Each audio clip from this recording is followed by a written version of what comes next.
G'day. In today's video I'm replacing the battery on an iPhone 14 Plus. Do just have a generic aftermarket battery, and it will lose the battery health readings once I do swap this over due to the serial number not matching. Why am I swapping the battery in a 14 Plus? Here's our answer right here. You can see it there, you can see the gap. This battery is expanded and it's pushing up against the back glass. Luckily, due to the model design change, it's not pushing up against the screen to break it. So right now, I've had this on my heat pad at 70 degrees. So it is a little bit warm to the touch. I will take out the two pentalobe screws on the bottom of the iPhone. And then I'm going to use some isopropyl along the back.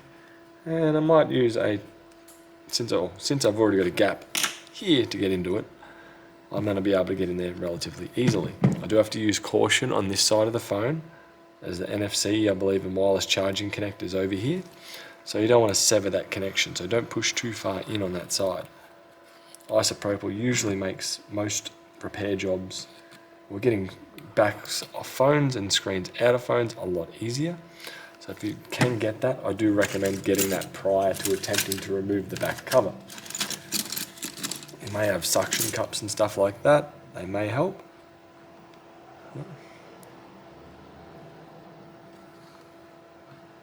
It's lifting up in that section just fine. There we go, I just felt a tab just click for me. And another one. There we go.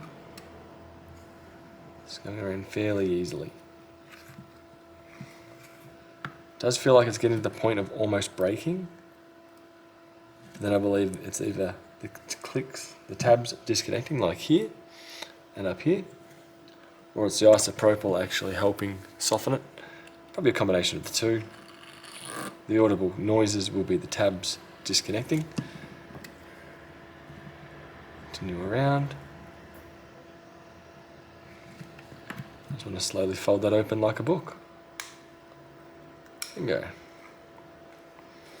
I'm going to lift it up just slightly down the bottom here, as it's still got the factory seal holding it. There we go. That should be enough to fold it over. And bam, we have one very, very swollen battery here. Zoom in. I want to undo these 3 screws here. At least that's what I'm intending to undo. Sorry, 2 screws. Both tri-screws. 1 and 2. There we go. Put that off to the side, and I want to disconnect this connector here, which hopefully I have enough of a nail. Yep, enough of a nail. Now that's disconnected, and we'll just pull it up out of the way, like so. Now we can use some isopropyl alcohol to try and get that out. It does have some form of pull tabs, which I think I can see at the top here. Normally those I find just snap and are usually utterly useless. But for the hell of it, let's see. To me it looks like it's already been replaced once before, going by that tape. So I don't know why I believe this hasn't been opened before. Very odd that that's there. Put some isopropyl down here. Isopropyl along here. Yeah, what else do I see down here? Oh, that's just a cable running down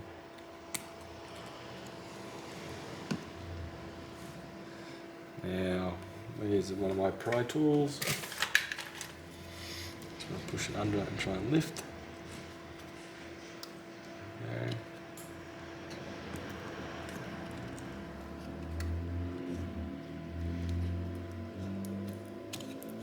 Don't want to lift too much or try and bend this section here too much. The BMS, the battery management system, I believe that's what it's called, where I want to just try and keep it straight and just keep moving along. There we go.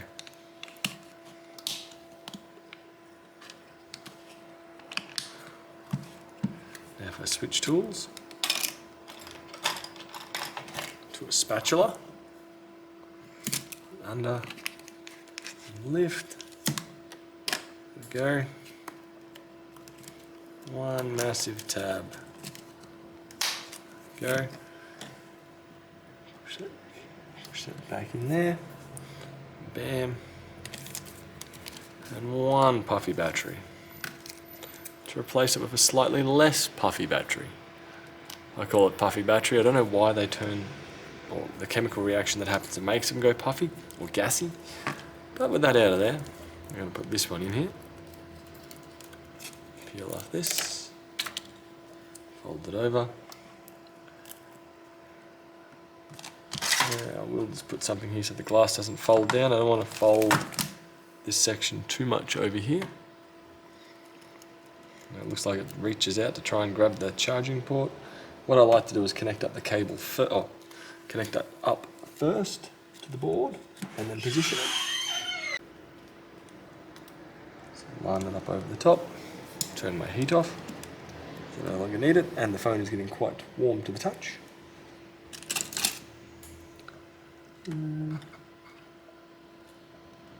Let's move that out of the way slightly. Just trying to line up with my finger and push down. Usually it will make a nice like click slash snap sound when it's in position. Didn't this time, but that's okay. Now I want to leave that connected and wiggle this into position. Don't want to push down just yet, so it's stuck permanently. Go. Go there to there. I need to wiggle it back just slightly. No, I'm going to have to lift it up again. Bugger. There's not enough gap for the cable to actually run in. There we go. Now we should be okay. Push down from there.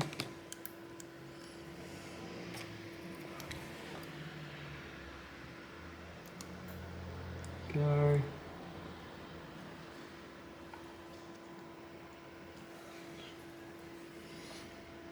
I'm not sure why it's sticking up a little bit higher than it should be. So what I'm going to do is put this on and then have a bit of a closer look.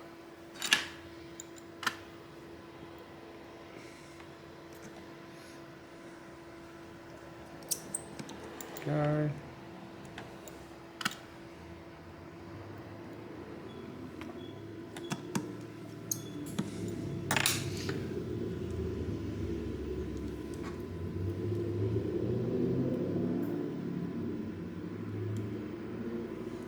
The battery one more time.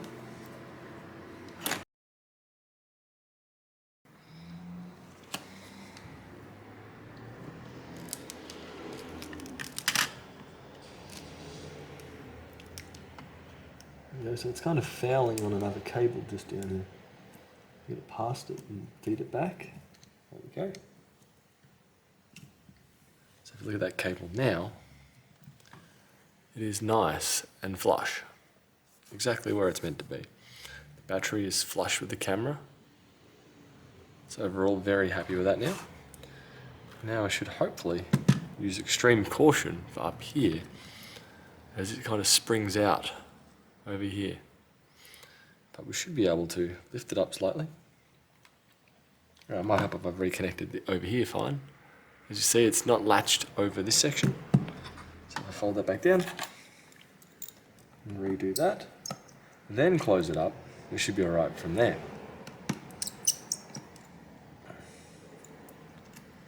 So if we're lucky, we can go and hook it like so. Pull it down.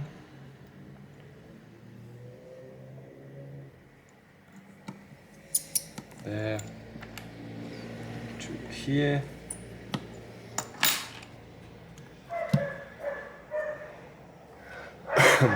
Excuse me.